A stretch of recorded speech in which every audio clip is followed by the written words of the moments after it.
أعوذ بالله السميع العليم من الشيطان الرجيم أعوذ بالله السميع العليم من الشيطان الرجيم أعوذ بالله السميع العليم من الشيطان الرجيم لو أنزلنا هذا القرآن على جبل لرأيته خاشعا متصدعا من خشية الله وتلك الأمثال نضربها للناس لعلهم يتفكرون والله الذي لا إله إلا هو عالم الغيب والشهادة هو الرحمن الرحيم والله الذي لا إله إلا هو الملك القدوس السلام المؤمن المهيمن العزيز الجبار المتكبر سبحان الله عما يشركون هو الله الخالق البارئ المصور له الأسماء الحسنى يسبح له ما في السماوات والأرض وهو العزيز الحكيم.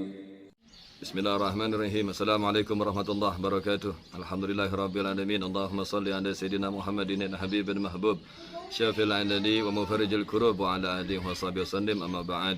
Jamaah channel YouTube Majelis Zikr Al-Mubarak Official dan pula segenap kaum muslimin dan muslimah, semoga dalam keadaan sehat walafiat, penuh berkah, rahmah, maghfirah dari Allah Ta'ala untuk kita semua. Amin, Allahumma amin. Kali ini kita membuka mengenai sebuah keagungan Al-Quranul Karim, satu surah, yaitu surah Al-Hasyr.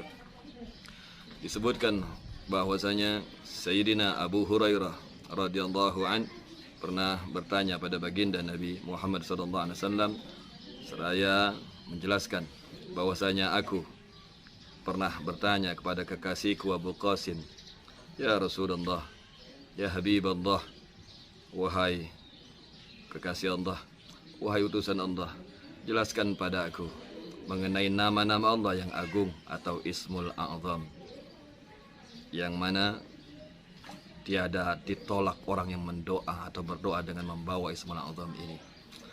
Rasulullah kemudian menjawab, wahai Abu Hurairah, atasmu surah Al-Hasyr, perbanyak olehmu, ulangi olehmu, memperbanyak membaca ayat terakhir dari surah Al-Hasyr atau 3 ayat akhir dari surah Al-Hasyr.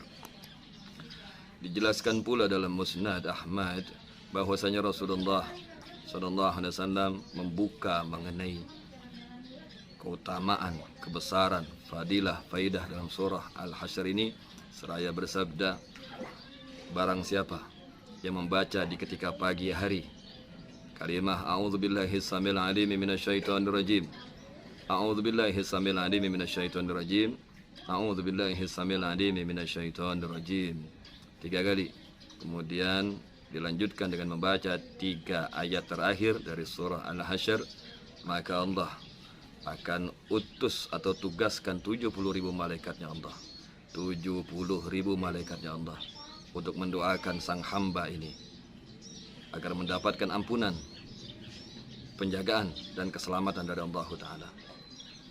Dan andai ia wafat di hari itu, maka ia akan mendapatkan derajat syahid dan berhak ia untuk masuk dalam surganya Allah Ta'ala. Subhanallah, betapa agung dan besarnya kandungan fadilah, faidah dalam surah Al-Hasyr ini. Dan pula sahabatku, ketahuilah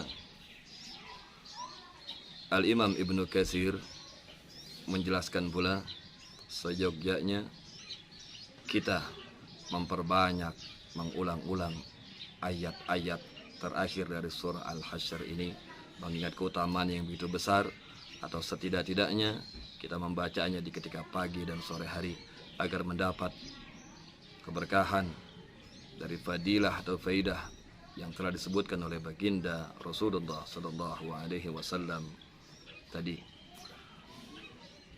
Adapun seseorang yang telah mengamalkan zikir ini, maka ia tercatat seseorang yang mendapatkan doa dari para malaikat-malaikatnya Allah. Tidak tanggung-tanggung 70.000 malaikatnya Allah, Allah tugaskan sebagai hadiah, sebagai rahmah dari Allah, agar para malaikatnya ini memohonkan ampunan dan penjagaan bagi sang hamba. ini. Sebagian besar para ulama-ulama, diantaranya Al-Imam As-Sayyid Al-Habib Abdullah bin Alawi Al-Haddad, dalam untaian zikirnya yang disebut dengan Al-Wirdul Latif, memasukkan ayat terakhir surah Al-Hasyr ini. Dan tak terhitung pula para wali-wali Allah atau para ulama-ulama salafun salih memasukkan pula 3 ayat terakhir dalam surah Al-Hasyr ini dalam hizib-hizib mereka, dalam untaian-untaian doa-doa para kekasih Allah tadi atau para wali Allah tadi. Pahamlah kita sudah bahwasanya betapa besarnya dan fadilahnya, keagungan, keberkahan yang didapat bagi seseorang yang mengamalkan surah Al-Hasyr ini. Cukup ia membacanya ketika pagi dan sore hari, maka mendapatkan keutamaan yang telah disebutkan tadi. Mudah-mudahan bisa kita amalkan dan Allah takdirkan kita sebagai orang-orang yang mendapatkan doa permohonan ampun dari para malaikat-malaikatnya Allah. Dan bila ajal menjemput kita, Allah takdirkan kita orang-orang yang mendapatkan derajat, orang-orang yang diridai oleh Allah Ta'ala. Dan mudah-mudahan pula dalam munajat dan doa-doa kita Allah ijabah, Allah kabulkan, sebab di dalamnya terdapat Ismul Azam dalam ayat-ayat terakhir surah Al-Hasyr ini. Selamat mengamalkan, mudah-mudahan menjadi ilmu yang manfaat untuk kita semua, dijabah, dikabul segala harapan kita. Allahumma inna nas'aluka ilman nafi'a wa rizqan tayyiba wa amalan mutaqabbala. Taqabbalallah minna minkum, taqabbal ya karim, ilahi taufiq wal hidayah. Assalamualaikum warahmatullahi wabarakatuh.